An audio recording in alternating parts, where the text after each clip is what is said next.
안녕하세요. 김건호 변호사입니다. 이번 시간은 제35강 직무대행자 선임에 대해서 알아보도록 하겠습니다.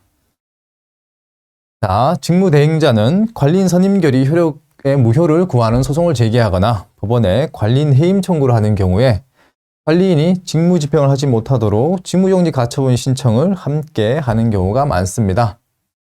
자, 이렇게 직무집행정지 가처분을 신청하게 되면 법원은 피보전 권리와 보전의 필요성을 판단하게 되고, 이때 양자가 모두 인정돼서 직무집행 정지를 해야 될 필요성이 있다라고 해서 인용 결정을 하게 되면은, 자, 관리단 입장에서는 관리 업무를 수행해야 될 관리인이 직무가 정지되게 되는 문제가 발생하게 되겠지요. 자, 이때 관리단에 손해 발생 위험이 있으면 신청인은 직무집행 정지 가처분 신청과 함께 또는 법원의 직무집행 정지 가처분 결정 이후에 추가적으로 직무대행자 선임 신청을 할 수 있습니다. 자, 통상적으로 관리인은 매월마다 관리비를 부과 징수하고 이를 집행하는 행위를 하게 되겠지요. 즉 결제 행위를 해야 되는데 관리인이 직무가 정지됐어요. 이럴 경우에는 일반적인 결제 행위도 할 수 없어서 관리단 사무를 수행하기에 매우 어려워지게 됩니다. 또한 관리단을 대표해서 소송 행위를 수행하고 있었는데 관리인은 직무가 정지됐어요. 이렇게 되면 소송 행위를 수행하기도 어려워지게 됩니다.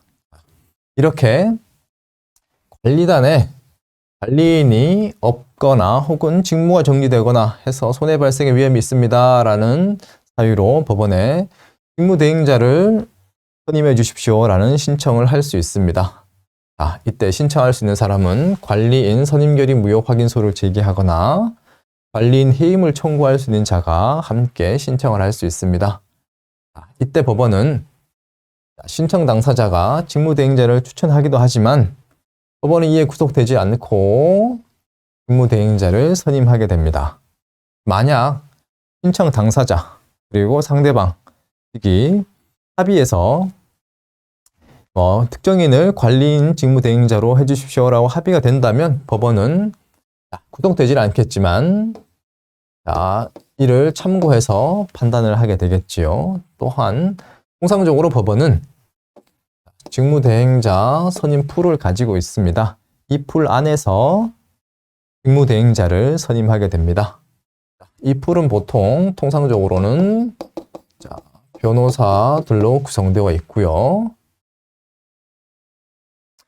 이렇게 신청을 하게 되면 법원에서 직권으로 결정하는 경우도 있고 변호사 협회에다가 추천을 요구하는 경우도 있습니다.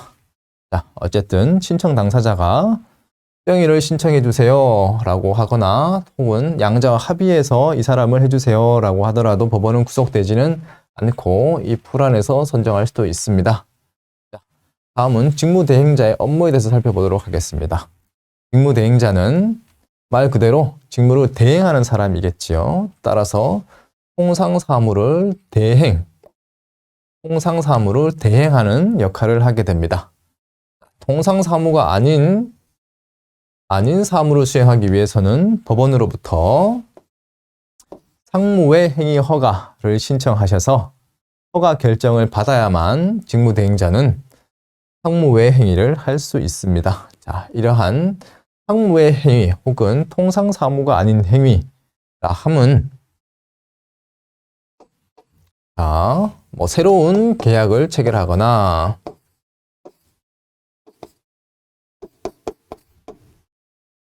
두 번째는